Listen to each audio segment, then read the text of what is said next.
Now, as you can see, I am joined this morning on the bed by the completely wonderful, irresistibly charming, incredibly talented Adam Ant. Thank you. You are? Thank you. No, I'm blushing now. No. I am.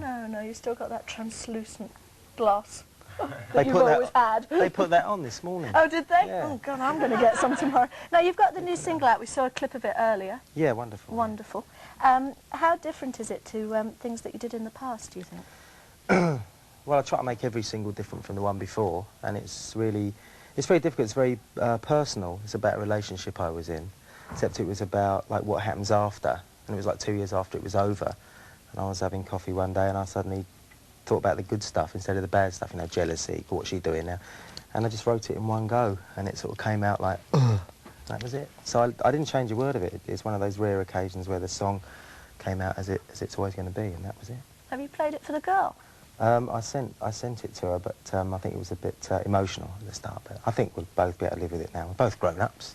Yes. Yes, I think. I bet she loved it. I bet she's got it on constant rotation at her flat. I hope she likes it, because she's going to be hearing it. Now, why has it taken you 4 years, though, to release a new single? Well, it took me, I actually made an entire album for a record company, which never came out for various reasons, which I don't understand.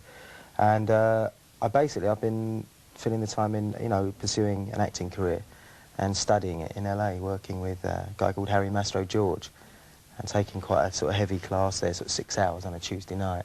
6 hours? 6 hours on a Tuesday night. What do you do for 6 hours at your acting class? Well, it's good because I've got Ray Liotta in my class and Daryl Hannah, so in a way every week it's, you know, it's exciting because you get to see some of your favourite actors anyway working. But it's just scene study. We do 2 scenes and put them up for as long as 2 years until it's right. It's not actually, it's quite a different kind of approach. So you might be doing the same scene for I've been playing Dylan Thomas for 2 years now. You poor love. I know, it's so horrible, you know? Yes, especially, yeah, I mean, but it's a fascinating thing. It's helped me enormously. Now, you were telling me earlier about working with method actors. Oh, yeah. Now, give us the lowdown on what it's like with method actors. A method actor is someone that thinks that, I've been taught that acting is creating the illusion of reality. Method actors think that it is reality, so if you're playing a sort of football player or something, you've got to be a football player 24 hours of the day. Or like, you know, Anthony Hopkins, they said, well, it must be terrible being Hannibal Hector. And he goes, no, I go home at 6 o'clock and have dinner with my wife. You know, he's done his homework. So method actors, I was working with one who will remain very nameless. And it was just a scene like this, and he was supposed to be he's supposed to sit there and talk to me. And the camera's on my close-up. And then he's picked this glass up, and he's picked it up like this, and he's drinking it like this, and wrapping it around his forehead and shaking the ice cubes like this. And I just said, like, stop, no, time, stop. What are you doing, you know? So sorry, man, it was kind of in the moment. That's it. Okay, fine. Then we were fine. And you had a cameo in Last Action Hero. Did you get any tips off Arnie? Yeah, well, Arnie... Show you a few sit-ups? Arnold Schwarzenegger came to see Adam and the Ants at the Vortex Club in Soho in 1978. Wow. Seriously. Where? Because Arnold did a film called Pumping Iron, which was produced by a company called Megalovision, who managed me in the early days. And Arnold used to come down. He came to the Vortex, and I remember seeing a sea of punks and, like, whoever, and spit, and just in the middle of this mountain. And it was like this, right?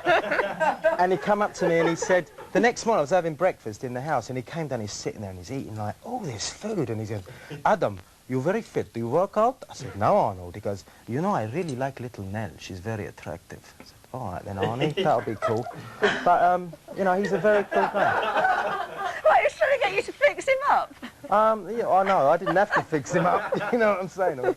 But he was really very, he was like standing, what I liked about him is, he stood right in the front. It was the same with, like, in Sweden. We went to Sweden and Liberace turned up at the airport, right? Liberace's blue suit, he's got a guy with him, a blonde guy with the jewellery, handcuffed to the hand. Liberace's a real gentleman, drew the piano on the autograph. He came to the show. I said, come to the show. I never thought he'd come. He came to the show.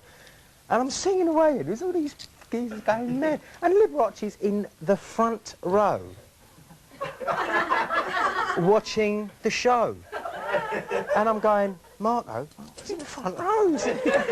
he's off his rocker. And he was really excellent. It was one of the highlights of my entire live performing career.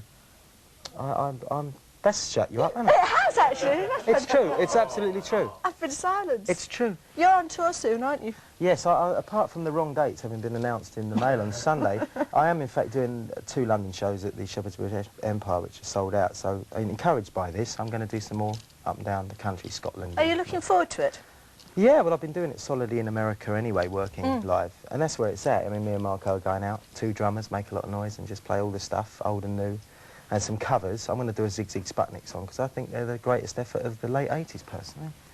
Do you really? Yeah, that shut everyone up as well, didn't it? I was just going to say, that's completely silenced me as well. I know, it's just terrible, isn't it? It's been very lovely to have you on the Thank bed, you. really nice, and now it's time to go over to the Big Breakfast news and weather.